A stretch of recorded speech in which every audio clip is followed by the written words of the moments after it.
নমস্কার বন্ধুরা, পুষ্প রান্নাঘরে আপনাদের স্বাগত। আজ বানাবো ফুলকপির একটা রেসিপি, খেতে দারুণ লাগে। দেখুন কীভাবে বানাচ্ছি। ফুলকপিকে আলুকে ছোট ছোট করে কেটে নিয়েছি, আলুকেও ডুমো ডুমো করে কেটে নিয়েছি।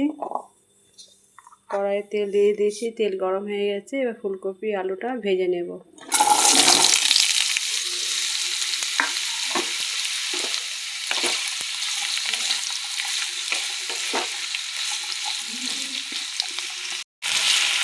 এক মিনিট নাড়াচাড়া করে নিলাম।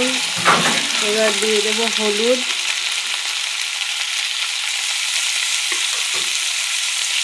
লবণ,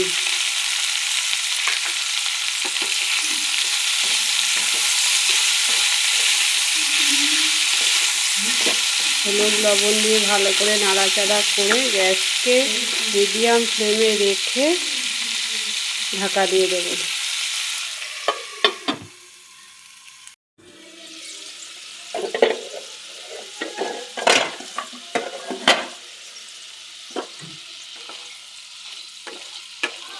নাড়াচাড়া করে দিলাম।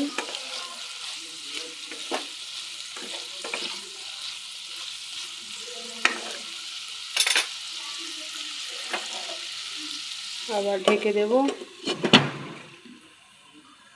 আলু কপি সেদ্ধ হয়ে গেছে। গ্যাসের ফ্লেমকে বাড়িয়ে ভাজা ভাজা করে নেব।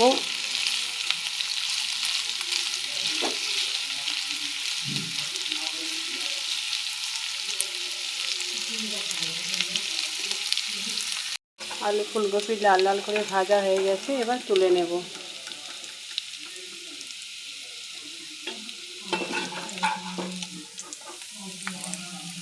কড়াইয়ে দিয়ে দিলাম 2 টেবিল চামচ তেল, সর্ষের তেল।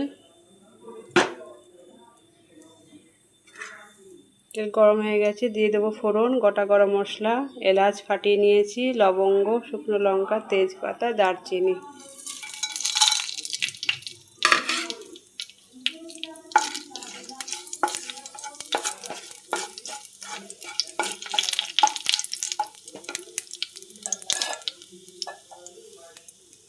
ধুয়ে জল ঝরিয়ে শুকিয়ে নেওয়া গোবিন্দভোগ চাল।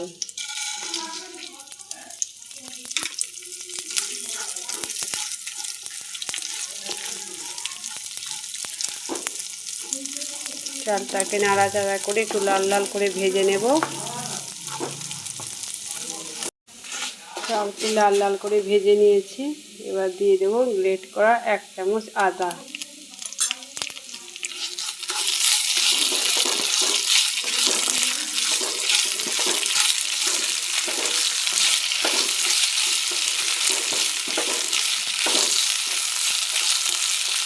আদা দিয়ে বেশিক্ষণ ভাজবো না। দিয়ে দেবো হলুদ গুঁড়ো, চালের পরিমাণের মতো লবণ। ভাজার সময় আলু ফুলকপি লবণ দিয়ে দিয়েছি।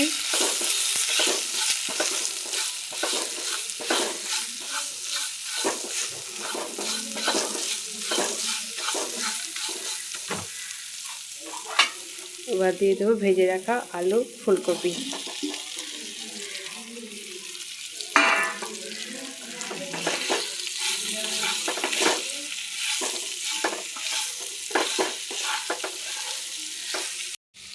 সমস্ত কিছু 1 মিনিট ভেজে নিলাম। এবার দিয়ে দেবো 1 কাপ পরিমাণে গরম জল। জলের পরিমাণটা কমই লাগবে, কারণ আলু ফুলকপি সেদ্ধ হয়ে আছে, শুধু চালটা সেদ্ধ হওয়ার মতো জল দিতে হবে।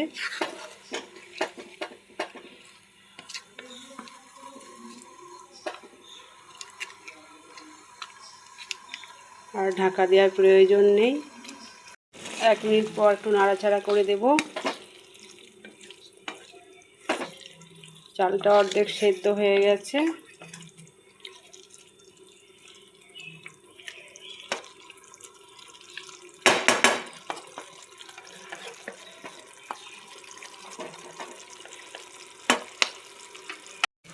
চাল 80% সেদ্ধ হয়ে গেছে।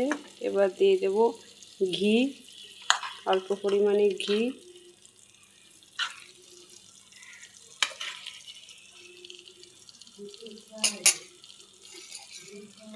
গুঁড়ো গরম মশলা,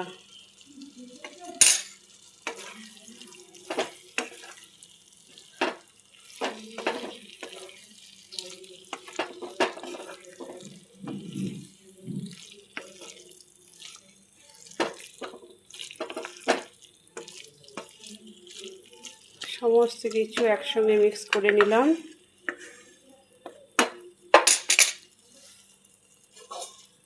এবার ঢাকা চাপা দিয়ে গ্যাস অফ করে 15 মিনিট রেখে দেব।